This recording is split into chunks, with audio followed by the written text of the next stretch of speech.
नमस्कार, मी वंदना बोलत आहे. वंदना रेसिपीमध्ये आपला सगळ्यांचं स्वागत आहे. मी आज बटाटे वडे बनवणार आहे. त्याच्यासाठी लागणारं साहित्य आहे ते बघून घेऊया. हे बघा, मी 1 किलो बटाटे शिजून साल काढून घेतलेली आहे आणि 2 वल्या मिरच्या, अद्रक लसूणची पेस्ट करून घेतलेली आहे. थोडीशी कोथिंबीर घेतलेली आहे आणि 100 ग्राम मी बेसनचं पीठ घेतलेलं आहे आणि चवीपुरतं मीठ घालणार आहे आणि थोडासा पिठामध्ये हा सोडा टाकणार आहे. चला, आता आपल्याला बटाट्याची भाजी करून घ्यायची आहे वडापाव बनवण्यासाठी. बघा, हे मी थोडीशी राई घालत आहे आणि बघा, भाजीमध्ये थोडीशी अर्धा चमचा हळद घालत आहे आणि हा कढीपत्ता 2-4 पानं कढीपत्त्याची घेतलेली आहेत आणि हे बघा, थोडीशी कढीपत्त्याची पानं टाकलेली आहेत आणि हे अद्रक लसूण ओली मिरची यांचं बारीक करून घेतलेलं आहे मिक्सरला. ते आता घालत आहे ह्याच्यात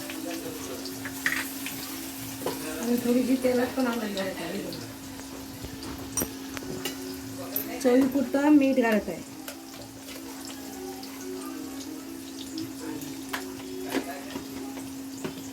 हे अद्रक लसूणची पेस्ट छान झाल्यानंतर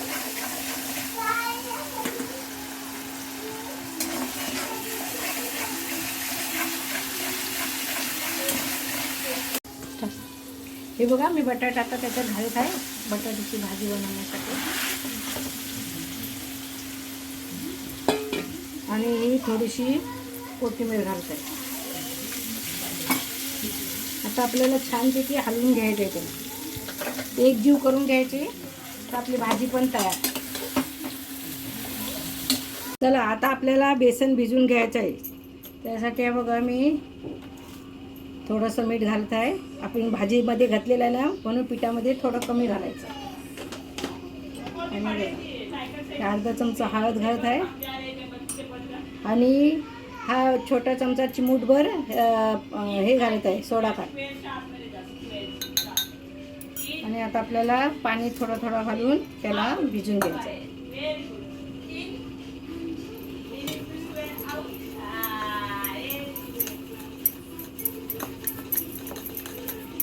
बघा, आपलं एक जीव पीठ मस्तपैकी तयार झालेलं आहे. आता आपण ह्याच्यात बुडून वडे घालायचे आहेत. बघा, आपली भाजी तयार झालेली आहे. मी आता थोडासा अर्धा लिंबू त्याच्यामध्ये घालत आहे पिळून, थोडासा आंबट गोड लागण्यासाठी.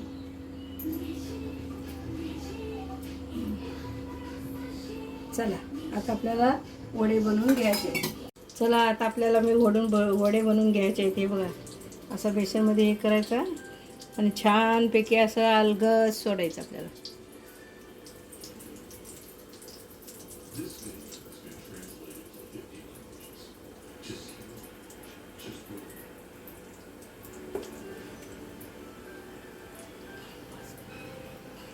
ते तलून घ्यायचे आहेत. हे वडे छानपैकी आपले झाले. ते बघा, बघू शकता तुम्ही. हे बघा, मी आता तुम्हाला वडापावची चटणी बनवून दाखवणार आहे. त्यासाठी मी हे बेसनचे हे चुडा करण्यासाठी मी हे थोडेसे तळत आहे. हे बघा, मी वडापावसाठी चटणी बनवत आहे लाल कलरची.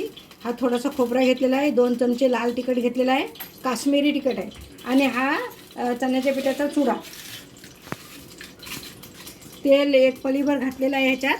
आता आपल्याला ह्याच्यात टाकून हलवून घ्यायचं आहे. हे बघा, तेल गरम झालेलं आहे.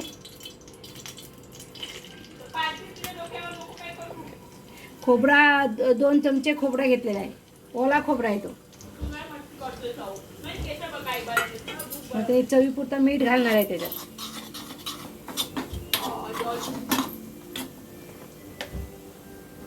हे बघा, चवीपुरतं मी मीठ घालत आहे.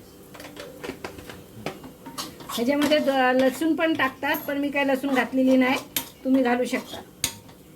आता आपल्याला हा चुरा घालायचा आहे. तर आपली चटणी पण रेडी आहे, तुम्ही बघू शकता.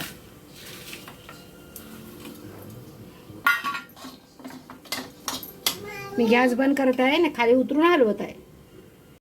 हे बघा, आपले वडापाव तयार झालेले आहेत. वडापावची चटणी पण तयारी झालेली आहे.